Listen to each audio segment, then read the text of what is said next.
నమస్కారం. నేను ప్రశాంత్ కరీంనగర్ నుంచి మాట్లాడుతున్నాను. ఇటీవల కాలంలో మీరు ఒక వీడియో చేశారు సార్. ఆ వీడియో ఏంటంటే దుర్వాసుర మహర్షి కుంతీదేవి గారి సేవకి ప్రసన్నుడై కుంతీదేవి గారికి ఒక వరం ఇచ్చాడు. ఒక టెక్నాలజీ చెప్పాడు. ఆ టెక్నాలజీ ఏంటంటే ప్రకృతి దేవతల సహాయంతో పిల్లల్ని కనేటువంటి టెక్నాలజీ. అయితే ఇది విన్నప్పుడు నాకు సందేహం వచ్చిందండి. ఆ సందేహాన్ని మీతో అడుగుదామని ఈ వీడియో చేస్తున్నాను. సాధారణంగా ఇప్పుడు మహర్షులు ఏదైనా వరం కానీ టెక్నాలజీ కానీ ఎదుటి వ్యక్తికి చెప్పేటప్పుడు ఆ ఎదుటి వ్యక్తి దానికి అర్హుడా లేదా అని చెక్ చేస్తారా చేయరా?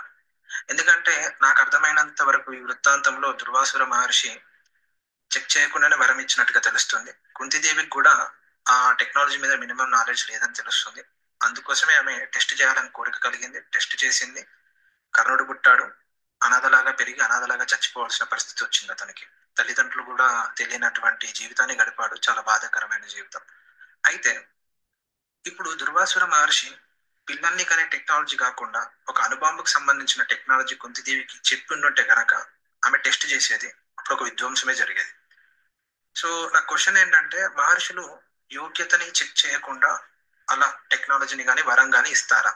ఎందుకంటే ఒక బాధ్యత కలిగినటువంటి తండ్రి తన పిల్లలకి బండి ఇవ్వాలంటే మన పిల్లలకి బండి నడపడం వచ్చా లేదా అని నిర్ధారించుకున్నాకే ఇస్తాడు. ఒక తండ్రి అంత రెస్పాన్సిబుల్ గా ఉంటే మహర్షులు వాళ్ళు ఇంకా రెస్పాన్సిబుల్ గా ఉండాలి. ఇది నా విశ్లేషణ. ఇది నాకు అర్థమైంది. ఒకవేళ తప్పులు ఉంటే మీరు సరిచేసి చెప్తారని నేను ఆశిస్తున్నాను సార్. దీనిపై మీరు స్పందించి వీడియో చేయగలరని కోరుతున్నాను. ఓ ఓం నమస్తే. నేను doctor Venkata Chaganti, president, university of applied Vedic sciences. ఇప్పుడు ప్రశాంత్ గారి ప్రశ్న విన్నారు కదండి. ఆయన కుంతీదేవి గురించి మాట్లాడాడు. దుర్వాస మహాముని ఏదన్నా కనుక వరం ఇవ్వాలంటే కనుక వాళ్ళ యొక్క తప్పొప్పులు, వాళ్ళ యొక్క మంచి చెడ్డలు తెలుసుకొని వాళ్ళు అర్హులా కాదో తెలుసుకొని అప్పుడు ఇవ్వాలి అని ఆయన ఉద్దేశం. ప్రశాంత్ గారు, మీరు ఎన్నో పురాణాల్లో కథలు విని ఉంటారు. శివుడు ఎవరెవరికో వరాలు ఇచ్చేశాడు. మీకు రావణాసుడికి వరం ఇచ్చాడు, భస్మాసురుడికి వరం ఇచ్చాడు. అలాంటి వాళ్ళు ఎంతోమందికి వరాలు ఇచ్చుకుంటూ పోయాడు. లాస్ట్కి ఆయనే ఒక రాక్షసుడికి వరం ఇచ్చి ఆయన కడుపులో దాక్కున్నాడని చెప్తాడు. సో ఇందులో ఏంటంటే మీకు తెలవాల్సింది, భగవంతుడు ఎప్పుడూ కూడా వాళ్ళు చేసిన కృషికి ఫలితం ఇస్తాడు. వాళ్ళు మంచా చెడా అని ఆలోచించడు అక్కడ. ఆయన సమస్య లేదు దానికి. ఎందుకంటే అది విరుద్ధం. ఏది ప్రకృతికి విరుద్ధం. మంచా చెడ ఆలోచించి ఇవ్వటం అనేది అది మనం చేయాల్సిన పని, వివేచించాల్సింది. మనకి తెలిస్తే, మనకి తెలియకుండా చాలామందికి చాలా సహాయాలు చేస్తాం. ఇప్పుడు కొంతమంది స్నేహితులకి అవసరానికి డబ్బులు కావాలా అంటే ఒక 10 లక్షల దాకా ఇచ్చుంటారు, ₹1,00,00,000 ఇచ్చుంటారు కొంతమంది. ఇచ్చిన తర్వాత వాళ్ళు తిరిగి ఇవ్వరు. ఎంత అడిగినా ఇవ్వరు, ఏం చేసినా అడిగారు. ఇంకా పైగా నువ్వు నాకు ఫ్రెండ్ ఏంటి, నువ్వు ఇట్లా చేస్తున్నావు నన్ను అని చెప్పి వాళ్ళు తిరిగి వాడిని తిడతారు. సో ఇలానే కొడుకుల్ని కూతుర్ని ఎంతో బాగా పెంచిన తల్లిదండ్రులు ఉంటారు. కానీ వాళ్ళు పెద్దగా అయిన తర్వాత మీరు నాకేం చేశారు అని చెప్పి పోట్లాడుతున్న వాళ్ళని కొన్ని లక్షల మందిని చూపిస్తాను. సో ఇప్పుడు ఏంటంటే వాళ్ళు మంచా చెడో తెలియకుండానే ఫస్ట్ వరం ఇస్తాం. ఎందుకంటే అప్పటికి తెలియదు వాళ్ళు మంచా చెడా అని. వాళ్ళు తెలిసిన తర్వాత వరం ఇవ్వం. కానీ శివుడు తెలిసిన తర్వాత కూడా వరాలు ఇచ్చాడు. ఎందుకంటే భగవంతుడి పాలసీ ఏంటంటే ఎవడు ఏ కృషి చేస్తే వాడికి ఆ ఫలితం రావాలి, అదే ఆయన రూల్. సో ఆ రూల్ ప్రకారం ప్రసన్నుడైతే ఇచ్చేస్తాడు అనమాట. సో అది ఇచ్చేసి వాడు చెడు చేస్తుంటే వాడికి ఇంకా ప్రతిగా ఇంకోటి తయారవుతుంది. అది వాడి కర్మ, వాడికి అనుభవించేస్తాడు మళ్ళీ. So there four win not వరి. అలానే కుంతి యొక్క సేవలకి మెచ్చి దూర్వాస మహాముని ఆయనకి దురదృష్టి కలవాడు కాబట్టి చూశాడు. రేపు పొద్దున పాండవులు అనే వాటి మన పాండురాజుకి పిల్లలు పుట్టరు, ఈమె పాండురాజు భార్య అవుతుందని తెలిసిపోయింది. సో ఆయన ఇది ఇచ్చాడు. ఆమె మిస్యూజ్ చేసింది అని అనకూడదు. 16 ఏళ్ల బాలిక. అప్పటికి ఆమెకి అంతకంటే జ్ఞానం లేదు కాబట్టి ఆమె టెస్ట్ చేయడానికి ప్రయత్నం చేసింది. మహర్షుల యొక్క వరాన్ని ఆమె టెస్ట్ చేసింది అంటే అర్థం ఏంటి? చపలచత్వం ఉంటుంది మనుషులకి. వాళ్ళు ఎంత సేవ చేసినా కొన్ని గురువుకి టెస్టులు పెడుతుంటారు కొంతమంది. మీకు తెలుసా ఈ విషయం? గురువు ఈయనకు అసలు ఏం తెలుసు, టెస్ట్ పెడదామని చెప్పి పెడుతూ ఉంటారు అన్నమాట. సో ఇలాంటివి చాలామంది చేస్తూ ఉంటారు. సో అది మన చిన్నప్పుడు ఒక కథ కూడా విన్నాం. ఏంటంటే పులి వచ్చి పిల్లి దగ్గర కొన్ని టెక్నిక్స్ నేర్చుకుంటానంటూ పిల్లి అన్నీ నేర్పిస్తుంది. కానీ చెట్టు ఎక్కడో నేర్పిదట. ఎందుకంటే అది అది ఎక్కిందంటే నన్నే తినేస్తుందని చెప్పి అది అట్లా అనమాట. సో అలా కొన్ని కొన్ని తెలివిగా చేస్తారు. కానీ భగవంతుడు కానీ లేకపోతే గురువు కానీ ప్రసన్నుడు అయ్యాడంటే ఆయన ప్రసన్న చిత్తం ఉన్నప్పుడు ఏమైనా కోరుకో అన్న అడిగేస్తాడు డైరెక్ట్గా. సో ఆయన శక్తి ఏదైనా ఉంటే ఇచ్చేస్తాడు కూడా. ఆ టెక్నాలజీని ఆమెకి ఇవ్వడంలో తప్పు లేదు. ఆమె టెస్ట్ చేసుకోవడం ఆమె తప్పు అది. కాబట్టి కర్ణుడు ఇంకో విషయం మీరు అన్నారు. ఆ, ఏంటి అనామకుడిగా పుట్టాడు, అనామకుడిగా పెరిగాడు. కాదండి, కర్ణుడు బ్రహ్మాండంగా పెరిగాడు.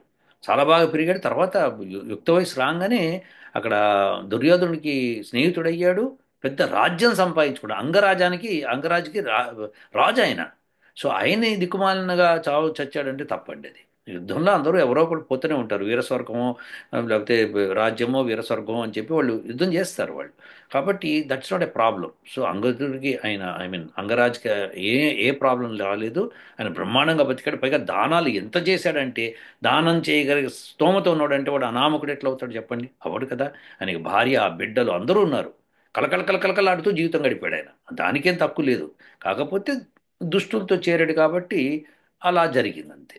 సో ఇది విశేషం. కాబట్టి కుంతి ఆమెకి ఆమె సేవలకి మెచ్చి ఇచ్చాడు ఆయన. అది ఇచ్చినప్పుడు ఆయన ఇచ్చేశాడు, అయిపోయింది, పంపించేశాడు. అయితే ఆమె అందుకనే కదా పాండవులు పుట్టారు మరి. ఆయన కుంతి మరి కర్ణుడికి పుట్టినప్పుడు ఆమె టెస్ట్ చేసింది 16 ఏళ్ల పిల్ల ఏం చేస్తుంది చెప్పండి. సో అది కాకుండా కొద్దిగా వయసు వచ్చిందంటే కొద్దిగా జ్ఞానం వచ్చేదేమో కానీ, లేకపోతే ఆమె అట్ట చేసేసింది. సరే బాగానే ఉంది. తర్వాత రెండోది ఏంటి, ఇప్పుడు పాండవులు పుట్టారు. మరి పాండవులు జగదేక వీరులు వాళ్ళు. అలాంటి పాండవులు పుట్టడానికి కారణం ఆమె కదా. సో అందుకని ఆమె తర్వాత మాద్రి ద్వారా కూడా పిల్లల్ని కనిచ్చేటట్టు చేసింది ఆవిడ. సో ఇవన్నీ కూడా గొప్ప వరాలు ఆమెకి.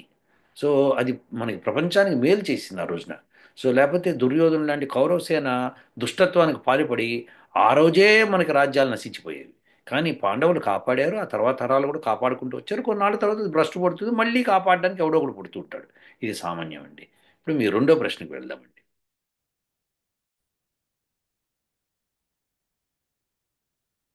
సార్, నా రెండో ప్రశ్న ఏంటంటే, పోయినసారి పరాశర మహర్షి గారు సత్యవతి గారు చేసింది వేదం ప్రకారం కరెక్టే అని మీరు చెప్పారు. అయితే ఇప్పుడు వేదం మనకి ఏదైనా ఒక విషయాన్ని చెప్పితే దానివల్ల అందరికీ న్యాయం జరిగే విధంగా ఉంటుంది. కొంతమందికి న్యాయం, మరి కొంతమందికి అన్యాయం జరగకూడదు. అట్లాంటి విషయం వేదం చెప్పదు. అయితే పరాశర మహర్షి సత్యవతి గారు చేసిన పనికి దానివల్ల వాళ్ళకి కలిగిన నష్టమేం లేదు. సత్యవతి గారు వేరే పెళ్లి చేసుకున్నారు, రాజమహల్లో ఉన్నారు. తర్వాత పరాశర మహర్షి తపస్సు చేసుకుంటున్నారు. అయితే వీరిద్దరికి పుట్టినటువంటి వేదవ్యాసుల వారు వారి తల్లి దగ్గర ఉంటున్నారు కాబట్టి తండ్రి నుంచి రావాల్సిన సహకారం లభిస్తుంది, బాగానే ఉంది.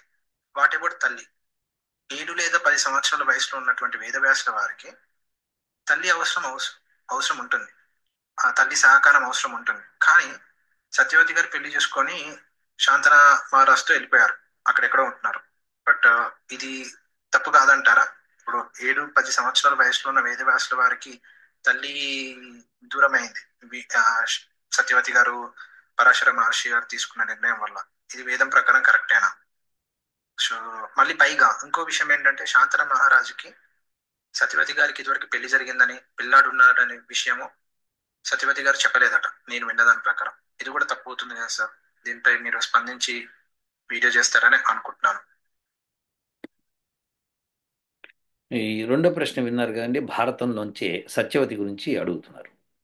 ఇప్పుడు సామాన్యంగా ప్రశాంత్ గారు మీరు ఆలోచించాల్సింది ఏంటంటే, సత్యవతికి పరాశర మహర్షికి పుట్టినవాడు వేదవ్యాసుడు.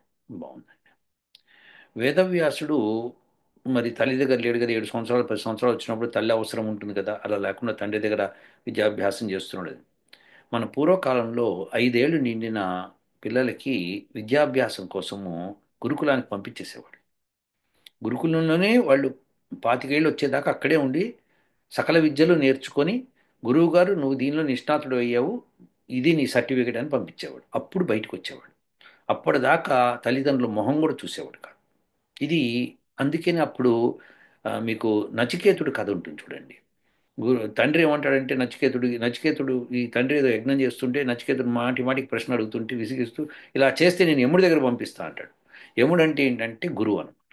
ఎందుకంటే ఆయన దగ్గరికి వెళ్తే మళ్ళీ ఇంకా పెద్దగా అయ్యేదాకా రాడు తిరిగి. సో దేర్ఫోర్ చాలా కాలం పడుతుంది. అందుకని యముడి దగ్గర పంపిస్తా అంటాడు. అలా అని తర్వాత నచికేతుడు యముడు ఎవరు, ఏంటి క్వశ్చన్స్ ఇవన్నీ అంటే, యముడు అంటే గురువు అనమాట. ఆయన అనేక ప్రశ్నలకు సమాధానాలు ఇస్తాడు. సో అప్పట్లో ఆ ఎడ్యుకేషన్ ఉండింది. సో దేర్ఫోర్ పరాశర మహర్షి పుట్టంగానే వెళ్ళిపోయాడు. ఇంక అంతే. ఇక మీకు అది తల్లి దగ్గర ఉండి సేవ చేయాల్సిన అవసరం లేదు. కానీ తల్లి అని తెలుసు అంతే. సో అందులో ఆమె చేసిన తప్పేం లేదు. సంతన మహారాజు వచ్చినప్పుడు ఆయన పరాశరుడు మన వేదవ్యాసుడు లేడు ఆయన దగ్గర. సో వేదవ్యాసుడు ఎప్పుడూ వెళ్ళిపోయాడు. సో దెర్ఫోర్ మనం ఆయన్ని తప్పు పట్టలేము, ఆమెని తప్పు పట్టలేము. ఇంకోటి మీరేమన్నారంటే ఆమె గోప్యంగా ఉంచిన విషయము అంటే శంతన మహారాజు పెళ్లి చేసుకునేటప్పుడు ఒక విశేషం ఏంటంటే అన్కండిషనల్గా పెళ్లి చేసుకో. అన్కండిషనల్ అంటే నువ్వెవ్వరు ఏంటి ఏం లేదు. ఆయన చేసిన గంగతో కూడా అదే చేశాడు ఆయన. మరి చందన మహారాజుకి మరి ఆయనకు ఉండాలి కాస్త ఆ జ్ఞానం. సో ఆయన గంగ కూడా అట్లా తిరుగుతుంటే ఒడ్డున ఆమెను చూసి మోహిస్తాడు. మోహించి నేను పెళ్లి చేసుకుంటే మళ్ళీ నన్ను అడగకూడదు ఏ విషయాలు, నేను ఏం చేసినా ఒప్పుకోవాలంటే ఓకే అనేస్తాడు. ఎందుకంటే ఆయన మోహితుడయ్యాడు. చూసారా, రాజు ఎప్పుడు మోహితుడు కాకూడదు. మోహితుడు అయ్యాడంటే ఇగో మహాభారత యుద్ధాలు జరుగుతాయి అన్నమాట. ఆయన చేయబట్టి ఈ లొల్లంతా జరిగిందండి. సో ఏదైనా రాజు కనుక అలా స్త్రీల పట్ల వీక్గా ఉన్నాడు అంటే ఇంకా ఆ వంశము అంతరించిపోతుందని గుర్తుపెట్టుకోవాలి. అది. సో రాజు అనేవాడు, క్షత్రియుడు అనేవాడు పెళ్ళిళ్ళు చేసుకోవచ్చు కాక, కానీ ఇలా నీకు ఇది కావాలి నేను అప్పుడు ఇస్తాను నువ్వు నన్ను పెళ్లి చేసుకోనంటే చాలా వీక్గా ఉన్నాడు అనమాట. అలా వీక్ ఉండకూడదు. శంతన మహారాజు భయంకరమైన వీక్నెస్ ఆయనకి. సో దెర్ ఫోర్ ఆ వీక్నెస్ ఏమైందంటే ఆయన ధర్మపరుడై ఉండొచ్చు, కానీ ఈ వీక్నెస్ ఉంటే అది పనికిరాదు. అది దాంతో ఏమవుతుందంటే కొంత నశించిపోతుంది అనమాట. సో అందుకనే ఆయన గంగతో పెళ్లి చేసుకున్నప్పుడు ఆమె పిల్లల్ని చంపేస్తుంటే ఆయన ఊరుకున్నాడు. లాస్ట్కి ఆ, దేవవ్రతుడు అంటే భీష్ముడు వచ్చినప్పుడు ఆయన ఏం చేశాడంటే లేదు నువ్వు చంపడానికి వీలు అది ఇది అంటే అప్పుడు ఆమె నువ్వు నన్ను అడ్డుపెట్టావు కాబట్టి నేను వెళ్ళిపోతానని చెప్పి తీసుకుని వెళ్ళిపోతుంది పిల్లవాడిని కూడా తీసుకొని. సో ఇది ఆయన బాధ నరకం. ఆ తర్వాత ఆయన మళ్ళీ వస్తాడు భీష్ముడు తిరిగి వచ్చి దేవవ్రతుడు కొద్దిగా యువరాజు బ్రహ్మాండమైన స్ట్రెంగ్త్ అది ఉంటుంది. ఈయన సంతోషిస్తాడు, కానీ మళ్ళీ వ్యాహ్యాలకి వెళ్తున్నప్పుడు ఈ సత్యవతిని చూసి మళ్ళీ మోహిస్తాడు. సో ఆయనకు అప్పుడు ముసలోడైపోయాడు కూడా. సో అయిపోయిన తర్వాత కూడా మోహించాడు. మోహిస్తే మరి ఆమె పెళ్లి చేసుకొని అన్కండిషనల్గా పెళ్లి చేసుకుంటా అన్నాడు. ఎందుకంటే అంత అందగత్తే బ్రహ్మాండ సుగంధమైన వాసన వస్తుంది ఆమె దగ్గర. సో అందుకని ఆమెని పెళ్లి చేసుకోవాలనుకున్నాడు. చేసుకున్నాడు. మరి చేసుకున్నప్పుడు అన్కండిషనల్ అన్నాడు. ఒకటే వాళ్ళ తండ్రి పెట్టిన కండిషన్ ఏంటంటే ఇట్లా నీ కొడుకు ఎవరైతే ఉన్నారో ఈమెకు పుట్టే కొడుకు రాజు అవ్వాలంటే ఫస్ట్ కొద్దిగా ఆలోచించాడు. ఎప్పుడైతే దేవవ్రతుడు వెళ్ళి ప్రతిజ్ఞ చేసి భీష్ముడయ్యాడో ఆ సంగతి తెలిసిన తర్వాత పెళ్లి చేసుకున్నాడు. సో తర్వాత ఇద్దరు పిల్లల్ని కూడా కన్నాడు. అది తెలుసు మీకు విషయం. కాబట్టి అక్కడ సత్యవతిది తప్పు లేదు, ఈయనది తప్పు లేదు. ఇంకో విశేషం ఏంటంటే సత్యవతి అన్న ఆమె బేస్త రాజు కూతురు. అంటే ఆమె కరెక్ట్గా చెప్పాలంటే ఆమె వైశ్యురాల కింద రాదు, క్షత్రియురాల కింద కాదు, అండ్ బ్రాహ్మణ కింద రాదు. కాబట్టి ఆమెకున్న ఎడ్యుకేషన్ అంతే, ఆమె చేసిన పని అదే. సో ఈయనకి దాంతో సంబంధం లేదు, నేను చేసుకుంటా అన్నాడు, చేసుకున్నాను. సో దేర్ ఫోర్ ఇది తప్ప ఒప్ప అంటే శంకర మహారాజ్ చేసిన తప్పు. ఎందుకంటే ఆమెకి ఆ ఎడ్యుకేషన్ లేదు కదా, ఆమెకున్నది ఇది ఒకటే. కాకపోతే ఆమె కడుపున వేదవ్యాసుడు పుట్టాడు. పరాశర మహర్షి యొక్క దీవెనతో ఆయన మూలంగానే ఈరోజు మనకి వేదం ఇలా మిగలటము అన్నీ జరిగినాయి కదా. సో ఆయన తర్వాత శంకరాచార్య తర్వాత మహర్షి దయానంద సరస్వతి వీళ్ళందరూ వరుస పెట్టి చేయబట్టి మనకి ఇప్పుడు దాకా ఆ వేదం రావటము, మనం చదువుకోగలగటము, మనం తెలుసుకోగలగటము, మనం ఇవన్నీ జరుగుతున్నాయి. కాబట్టి ఆమె తప్పు లేదు, పరాశరుడు తప్పు లేదు, ఎవరు తప్పు లేదు. శంతన మహారాజు వీక్ పర్సనాలిటీ. ఇక మనం దానికి ఏం చేయలేం. అది. కొంతమంది ఏం చేస్తారంటే సత్యవతి లాంటి వాళ్ళు కొద్దిగా విఘ్నత ఉన్న వాళ్ళు ఏం చేస్తారంటే కొడుకు పుట్టిన తర్వాత ఇంకేం ఆలోచించరు. ఇంక మళ్ళీ పెళ్లి చేసుకోవాలి ఇవి చేసుకోవాలని ఆలోచించరు. మీకు నల దమయంతుల కథ వింటే కూడా నలుడు ఆ, శాపం వలన దూరంగా వెళ్ళిపోతే దమయంతికి మళ్ళీ పెళ్లి చేస్తున్నాము అని ఎప్పుడైతే ప్రచారం జరిగిందో అనేక మంది రాజులు వస్తారు అక్కడికి. ఆ సమయంలో నలుడు కూడా అయ్యా నా భార్య పెళ్లి చేసుకుందామని తిరిగి వస్తాడు. సో అప్పటికి శాప విమోచనం అయిపోతుంది, సరే ఎవ్రీథింగ్ ఫ్యాంటాస్టిక్. కానీ జరుగుతాయి అలాంటివి, ఎప్పుడైతే అవసరం పడుతుందో అలా చేస్తూ ఉంటారనమాట. సో ఎప్పుడైతే సత్యవతిని పెళ్లి చేసుకుంటా అని శంతన మహారాజు అన్నాడో వెంటనే ఆ, ఆ సత్యవతి తండ్రి ఇలా కండిషన్స్ పెట్టాడు. కానీ ఇంకేవి అడగనన్నాడు, సత్యవతిని యాజ్ ఈజ్గా చేసుకుంటా అన్నాడు. చేసుకున్నాడు. మరి మహారాజు అయి ఉండి ఒక బేస్త రాజు కూతుర్ని చేసుకున్నాడు అంటే, చేపలు పట్టి లేదా పడవలు తోలుకొని అటు నుంచి ఇటు జనాలను అటు ఇటు చేరవేసి ఆమెను పెళ్లి చేసుకున్నాడు అంటే మరి గొప్ప విషయం కదా. సో మనం దానికి సంతోషపడాలి. సో ఇలాంటి మంచి మంచి విషయాలు సంతోషపడాలి. కానీ ఆయన వీక్, అది ఫర్ ష్యూర్. సంతానుడు మహా వీక్ పర్సనాలిటీ. సో అలా వీక్ అవ్వడం మూలంగా, స్త్రీల పట్ల వీక్గా ఉండడం మూలంగా మహారాజులు కానీ రాజకీయ నాయకులు కానీ అలా వీక్గా ఉంటే కొంత ప్రమాదమే. ఉమ్. సో ఆ ప్రమాదానికి ఏమవుతుందంటే, ఎందుకంటే వంశ పారంపర్యంగా రాజ్యం వెళ్తున్నారు కదా, అది ప్రమాదం.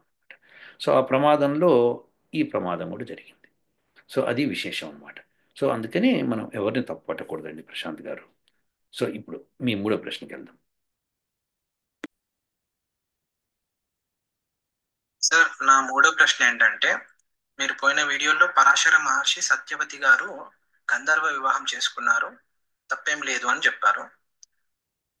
బేసికల్గా మహర్షులు వేదంలో చెప్పబడినటువంటి శ్రేష్టమైన కర్మల్ని చేయడానికి ఇష్టపడతారు, చెయ్యాలి కూడా, ఎందుకంటే మహర్షులు మార్గదర్శకులు కాబట్టి. కానీ సార్, ఇప్పుడు సత్యార్థ ప్రకాశంలో ఉదాహరణకి, సార్ ఇది సత్యార్థ ప్రకాశం పుస్తకం సార్. సత్యార్థ ప్రకాశ పుస్తకంలో ఏమి ఇచ్చారంటే, బ్రాహ్మ వివాహము సర్వోత్కృష్టమైనది, దైవ ప్రాజాపత్యాలు మధ్యమాలు, ఆర్ష ఆసుర గాంధర్వాలు నికృష్టాలు, రాక్షసం అధమం, పైశాచం మహాభ్రష్టమైనది అని సత్యార్థ ప్రకాశంలో ఇచ్చారు క్లియర్ గా. అంటే గంధర్వ వివాహము నికృష్టమైనటువంటి కర్మ. మామూలు ప్రజలు చేసుకున్నారంటే పర్వాలేదు, అర్థం ఉంది. కానీ మహర్షి స్థానంలో ఉన్నటువంటి పరాశర మహర్షి చేసుకుంటే సర్వత్ర ఉత్కృష్టమైనటువంటి బ్రాహ్మ వివాహం చేసుకోవాలి, తల్లిదండ్రుల ప్రమేయంలో తల్లిదండ్రులకు ఒప్పించి చేసుకోవాలి. కానీ అలా గాంధర్వ వివాహం చేసుకోకూడదు కదా, అది మార్గదర్శకం అవ్వదు కదా, అది తప్పవుతుంది కదా వేద ప్రకారం. ఇప్పుడు వేదంలో చెప్పబడింది అని అంటే, వేదంలో పైశాచం అనే వివాహం కూడా చెప్పబడింది, కానీ దాన్ని ఎవరు చేసుకోరు, దాన్ని ప్రోత్సహించరు. కాబట్టి చేసుకుంటే బ్రహ్మ వివాహము చాలా శ్రేష్టమైనది. కానీ వాళ్ళు చేసింది అయితే తప్పు అవుతుంది కదా, మామూలు వ్యక్తి చేస్తే పర్వాలేదు. సో దీనిపై మీరు స్పందించి వివరణ ఇస్తారని అనుకుంటున్నాను సార్. సో ఇప్పుడు మనం ఈ విషయం బాగా అర్థం చేసుకుందాం. అదేంటంటే పరాశర మహర్షి అంతర్జ్ఞాని అయి ఉండి ఆయన సత్యవతిని చేసేసుకున్నాడు, గంధర్వ వివాహం చేసేసుకున్నాడు, లేకపోతే అసలు వివాహమే చేసుకోలేదు. ఆ, ఆమె ద్వారా ఒక పిల్లవాడిని కూడా కనేశాడు. అది ఇది లొల్లి లొటాస్ కరెక్ట్. సో ఇప్పుడు దీంతో అది మరి తప్పు అవుతుంది కదా. ఆయన అంత జ్ఞానం అయి ఉండి ఇలా చేయొచ్చా? ఎందుకంటే మహర్షి దయానంద సరస్వతి తను క్లియర్గా రాశాడు పుస్తకంలో ఇది అదని. అవునండి. సో ప్రశాంత్ గారు మీరు చెప్పింది పర్ఫెక్ట్లీ కరెక్ట్. ఇప్పుడు విశ్వామిత్రులు వారు కూడా తపస్సు చేసి చేసి చేసి మధ్యలో మేనకు వస్తే అబ్బో అనుకున్నాడు. సో ఇవన్నీ జరుగుతుంటాయి అన్నమాట. సో ఇవి జరిగినప్పుడు మళ్ళీ ఆయన శకుంతల పుట్టిన తర్వాత రియలైజ్ అయిపోయి వెళ్ళిపోయాడు, మళ్ళీ తపస్సుకి వెళ్ళిపోయాడు. సో ఇలాంటివి అనేకులు అంటే ఈ ఈ కథ మనకు తెలియడం ఏంటంటే మహర్షులు కూడా వీక్నెస్కి లోనవుతారు. లోన్ అయినప్పుడు వాళ్ళు మళ్ళీ రియలైజ్ అయినప్పుడు బయటకు వచ్చేస్తారు. రియలైజ్ కాకుండా చంద్ర మహారాజులాగా అలానే కంటిన్యూ అయిపోతే కనుక అప్పుడు ఇక మహర్షి తత్వమే ఉంటుంది, అందులో ఉండదు కదా. సో జ్ఞాని డౌటే లేదు అందులో. సో జ్ఞానికి కూడా ఒక మాట ఏమవుతుందంటే వికారాలు వస్తాయండి. ఎందుకంటే పూర్వజన్మ వాసనలు వస్తాయి అన్నమాట. వచ్చినప్పుడు అవి మహర్షి అంటే అన్నిట్లోనూ సట్టగా సెట్ అయిపోయాడని కాదు. పూర్వజన్మ వాసనలు వస్తాయి, వాటిని వదులుచుకొని వదులుచుకొని వదులుచుకొని మహర్షులు అవుతారు. సో ఇవన్నీ ప్రాసెస్. సో దీనిలో మనం అనుమానించాల్సింది ఏం లేదు.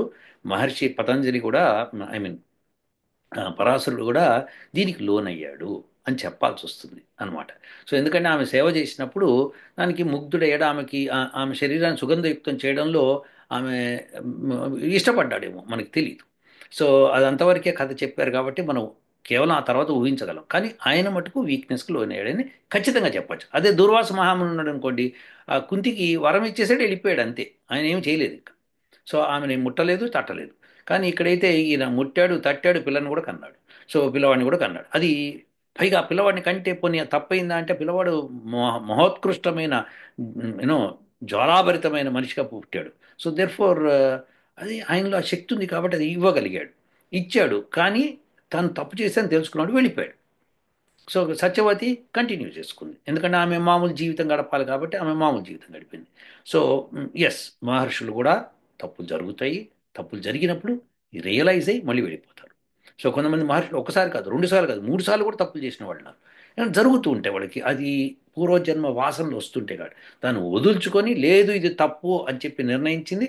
అప్పుడు పరాశర స్మృతి చదవండి, దానిలో మీకు తెలుస్తాయి ఆయన ఏమేమి రాశాడు తప్పొప్పులని. అందులో ఈ విషయం కూడా రాసి ఉంటాడు, వివాహ విషయం కూడా. సో అది కూడా చదవండి. అప్పుడు ఆయనే ఎందుకు రాశాడంటే రియలైజ్ అయిన తర్వాత రాసినవి ఇవన్నీ. అది మనం అర్థం చేసుకోవాలి. అంతేకాని ఆ, అది భయంకరం తప్ప అంటే వేదం ప్రకారం అయితే కనుక అలా చేయటము, అలా జరిగిపోవటము కూడా ఆ విషయాన్ని మనం ఇదివరకు చెప్పుకునే ఏ రకాల వివాహాలు ఉన్నాయని చెప్పి ఆ విధంగా జరిగి ఉంటుందన్నమాట. వేదం ఏం చెప్తుంది? ఏది మంచిది ఏది ఉత్కృష్టమో చెప్తుంది, కానీ నీచాన్ని చేయమని చెప్పదు. కానీ ఉంది మరి ఈ వివాహాలు ఇన్ని రకాలుగా ఉన్నాయని చెప్తోంది అనమాట వేదం. చెప్పినప్పుడు అందులో ఒక ఇది అనుకోవాలి మనం. అంతేకాని ఆయన భయంకరమైన తప్పు చేశాడని అనకూడదు. ఆయన విషయవాసనలకి లోనయ్యాడు. అవును, లోనవ్వడం తప్పే, కానీ మహర్షి అయ్యాడా అప్పటికే అని అది మనం ఆలోచించాలి. పెద్ద మహర్షి అయిపోయాడా, లేకపోతే ఇంకా ఋషిగానే ఉన్నాడా, ఇది మనం అర్థం చేసుకోవాలి. సో ఎస్, అయి ఉండొచ్చు, పొరపాట్లు జరిగి ఉండొచ్చు, ఎవరికన్నా జరుగుతుంది, ఏ మానవుడికన్నా జరిగేది ఖచ్చితంగా. అందులో మహర్షులు అవుతున్న వాడు ఖచ్చితంగా జరుగుతుంది. అది ఏమిటో విశేషం. మరి కానీ వశిష్ఠుడు ఒక్కడే చాలా చక్కగా ఆయన బ్రాహ్మ వివాహం చేసుకొని పిల్లల్ని కన్నాడు. ఆయన నిష్ఠగా ఉన్నాడు. ఆయన గొప్ప బ్రహ్మర్షి ఆయన. సో వీళ్ళందరూ బ్రహ్మర్షుల తర్వాత అయ్యారు. సో వ్యాసుడు కూడా మరి ఇప్పుడు ఏం చేశాడు అనేది మీకు తెలుసు కదా. సో అందుకని ఇది పరాశరుడు చేసింది తప్పు కాదు, కానీ రియలైజ్ అయ్యాడు, వెళ్ళిపోయాడు, అయిపోయింది. సో ఆ తర్వాత వ్యాసుడు కూడా పెరిగి పెద్దవాడి మహర్షి అయ్యాడు. సో ఇవన్నీ కూడా మనం గమనించాల్సింది ఏంటంటే, జీవితంలో ఏం కావాలనుకుంటున్నారు, ఎవరేం కావాలనుకుంటున్నారు, ఎవరేం చేశారన్నది చాలా ఇంపార్టెంట్. ఎస్, పరాశర మహర్షి లోన్ అయ్యాడు, డెఫినెట్గా వీక్నెస్కి లోనయ్యాడని చెప్పాలి. అంత మాత్రాన అదే పెద్ద తలకొట్టి మొలేసేది కాదు కదా. ఆయన మళ్ళీ రియలైజ్ అయ్యి ముందుకు వెళ్ళిపోయాడు జీవితంలో. సో అది మనం గుర్తుపెట్టుకోవాలి. అలాంటి మహర్షుల యొక్క జీవితాలను మనం చదివినప్పుడు, ఓహో, మహర్షి కూడా లోన్ అవుతాడు అన్నప్పుడు ఆ మహర్షి గారికి మనం కావాల్సిన ఫెసిలిటీస్ ఇవ్వాలి తప్పితే, మనం ఇలాంటి కార్యక్రమాలు పెట్టుకున్నాం అంటే ఆమె సత్యవతి ఇష్టపడింది, మరి ఏం చేద్దాం మరి. సత్యవతి ఇష్టపడినప్పుడు ఆయన మటుకు ఏం చేస్తాడు. సో స్త్రీలు వలచి వస్తే కనుక, ఆయన బ్రహ్మచారిగా ఉంటే కనుక ఆయనకి ఇష్టమైతే చేయొచ్చు, తప్పులేదు. తప్పులేదంటే మరి, మరి ఆ తర్వాత రియలైజ్ అయ్యాడు, వెళ్ళిపోయాడు. అది జరుగుతుంది మనకి. అది ఇక్కడే కాదు, ప్రపంచం అంతా జరుగుతుంది అది. సో ఋషులు అయ్యేవాళ్ళు, మహర్షులు అయ్యేవాళ్ళు ఆ సమయంలో పరీక్షకు లోనవుతారు, ఒక మాట వీక్నెస్కి లోనవుతారు, ఒక మాట దానిలో పడిపోతారు, మళ్ళీ లేస్తారు, గోచి బిగగట్టి మళ్ళీ వెళ్ళిపోతారు అనమాట. సో విశ్వామిత్రుడు కూడా అంతే కదా, మేనక విషయంలో అలా చేశాడు, మళ్ళీ అర్రే తప్పైపోయింది, మళ్ళీ గోచి బిగించాడు, వెళ్ళిపోయాడు.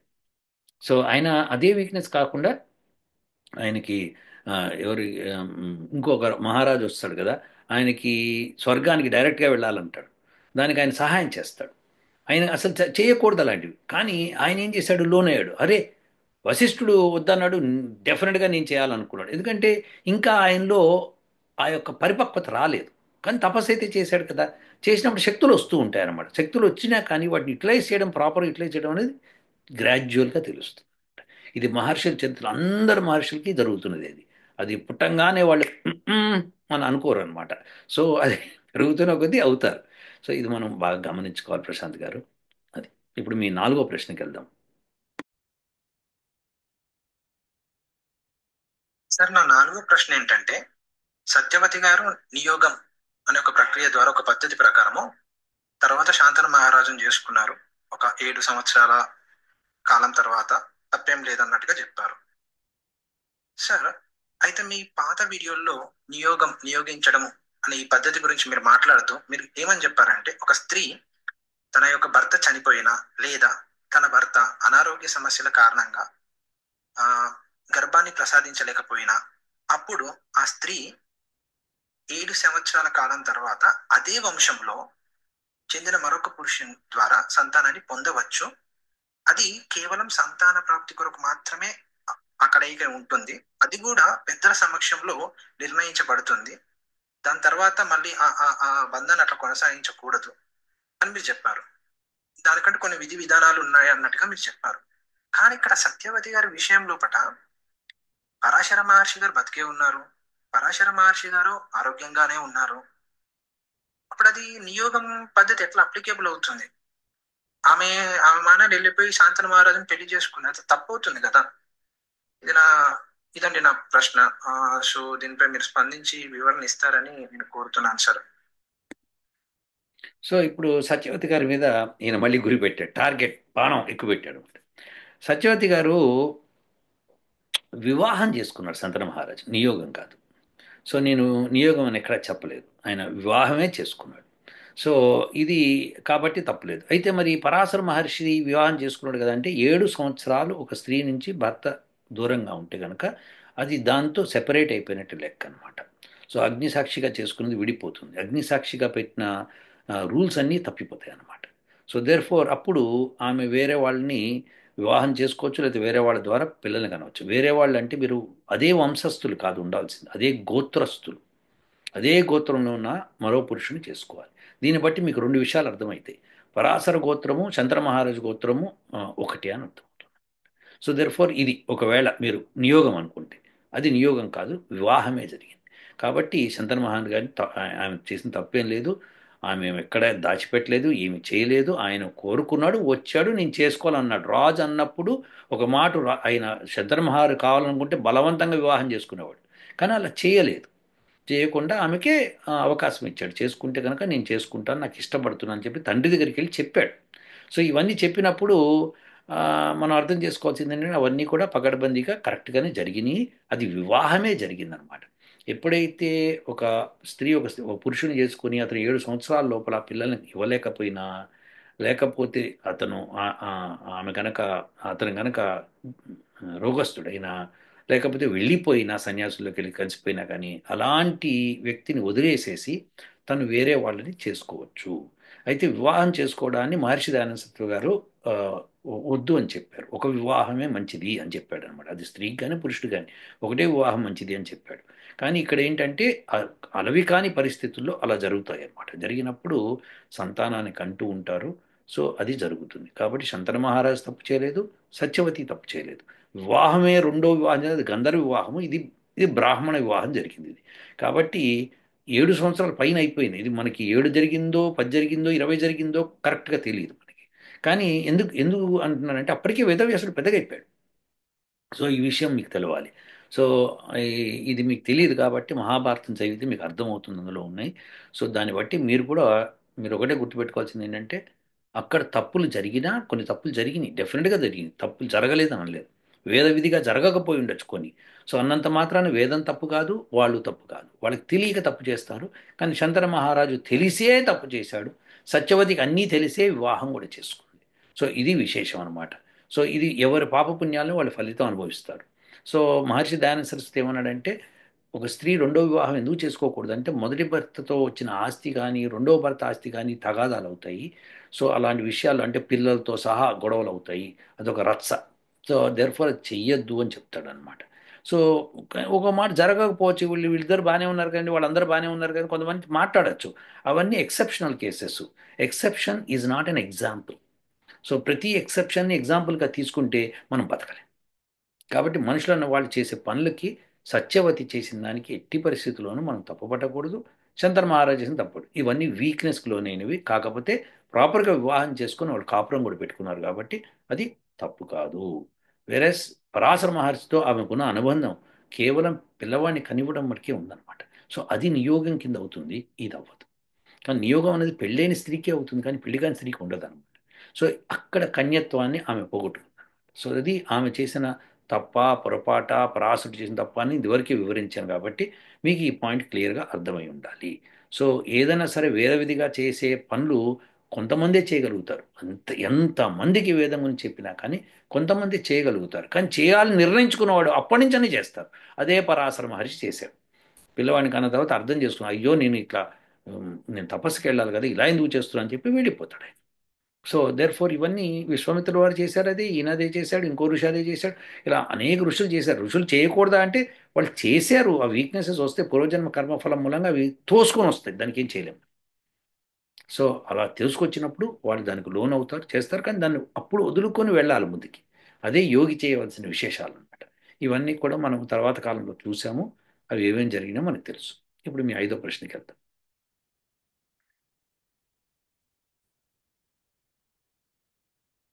సార్, నా ఐదో ప్రశ్న ఏంటంటే నియోగం అనే ప్రక్రియ అసలు వేదం ప్రకారం కరెక్టేనా?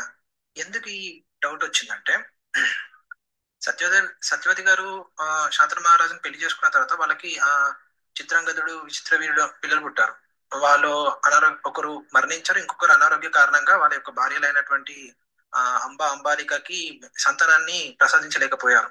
అప్పుడు ఆ సత్యవతి గారు ఆ భీష్మాచార్యుని పిలిచి వాళ్ళకి సంతానాన్ని ఇవ్వాలంటే నేను ప్రతిజ్ఞ తీసుకున్నాను కాబట్టి నేను ఇవ్వలేను అంటాడు.